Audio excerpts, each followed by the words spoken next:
Assalamualaikum and a very good morning. So today I will present to you about Japan inflation. First of all, I will introduce myself. My name is Nur Najwa Fatah binti Ramzan and my student ID 2024250836. Hi, my name is Nur Aisofah binti Ali Musra and my metric number is 2024277394.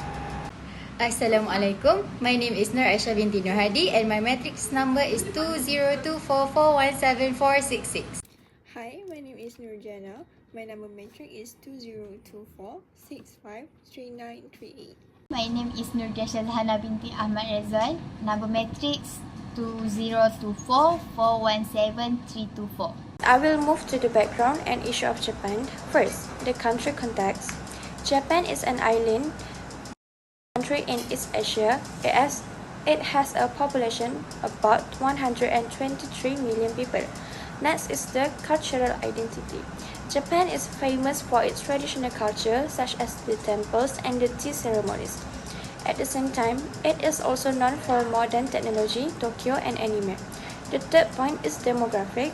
Japan has an aging population. This means there are more elderly people. The country also has a low birth rate, so fewer babies are being born. Lastly, economic shift.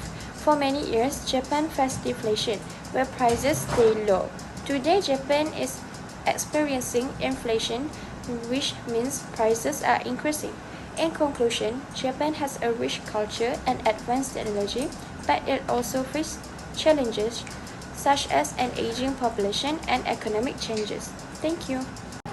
Now, let me explain the main causes of inflation in Japan. The first cause is the weak Japanese yen. The value of the yen has fallen from around 120 yen to 158 yen per US dollar. As a result, imported goods such as food, raw materials, and fuel have become much more expensive. Since Japan relies heavily on imports, businesses have to pay higher costs, and these costs are eventually passed on to consumers through higher prices. The second cause is rising global energy prices.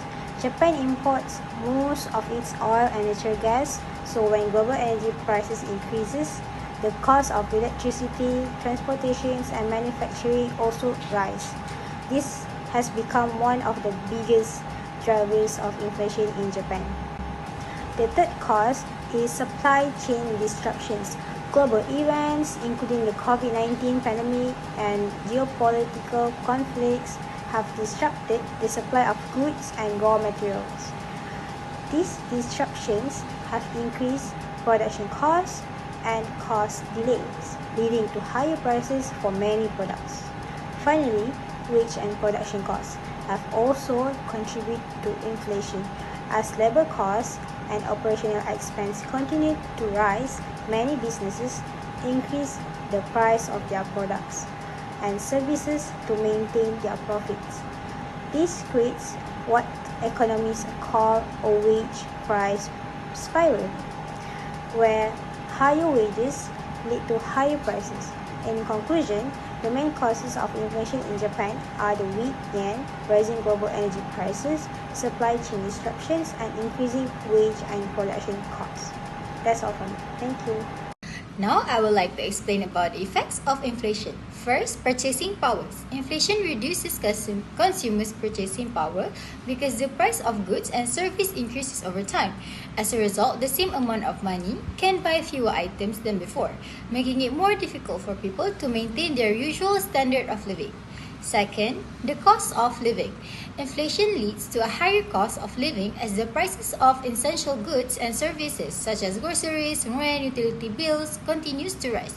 This places greater financial pressure on households, especially those with fixed or lower incomes. Third, the impact on businesses. Many businesses, particularly small and medium enterprise or SMEs, face increasing operational expenses. The rising costs of raw materials, transportation, and labor reduce their profit margins, making it challenging to sustain their operations without increasing prices. Lastly, the positive outlook. Although inflation creates several challenges, it can also bring positive economic opportunities. The government sees this as a chance to overcome the long-standing deflationary mindset, which previously discouraged spending and investment. A moderate level of inflation can encourage business to invest, expand their operations, and contribute to long-term economic growth. In conclusion, while inflation has negative effects on consumers and businesses, it can also create opportunities for economic development if it is managed effectively. Thank you so much. Now, let's move on to the public policies implemented by the Japanese government to address inflation.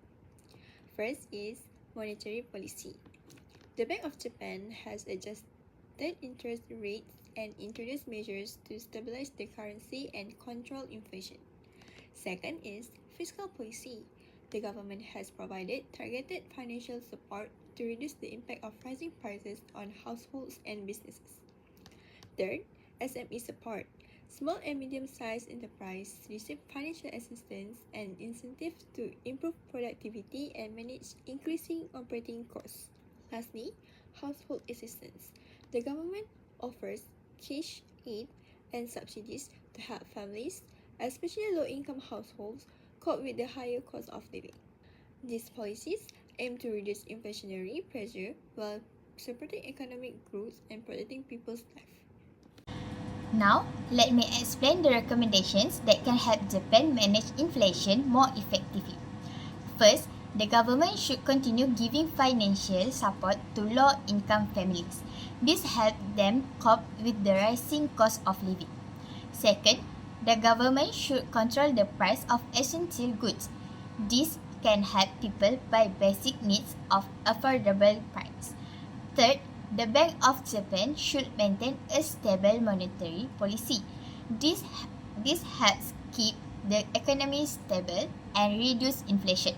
Next, Japan should encourage local production. Producing more local goods can reduce dependence on expensive imports. Companies should increase wages gradually. This helps workers keep up with the rising cost of living. Lastly, Japan should invest in renewable energy such as solar and wind power. This can reduce energy costs in the future. In conclusion, these recommendations can help reduce the impact of inflation and improve the quality of life for the people in Japan. In conclusion, Japan's inflation is driven by several factors, including the weak yen, rising global energy prices, and supply chain disruptions. Although inflation has created challenges for consumers and businesses, the government has responded through monetary and fiscal policies, financial assistance, and support for businesses and households. Looking ahead, Japan must continue implementing long-term structural reforms, encourage sustainable wage growth, and increase productivity to build a stronger and more resilient economy. Thank you for your attention. That is all from our presentation. Thank you.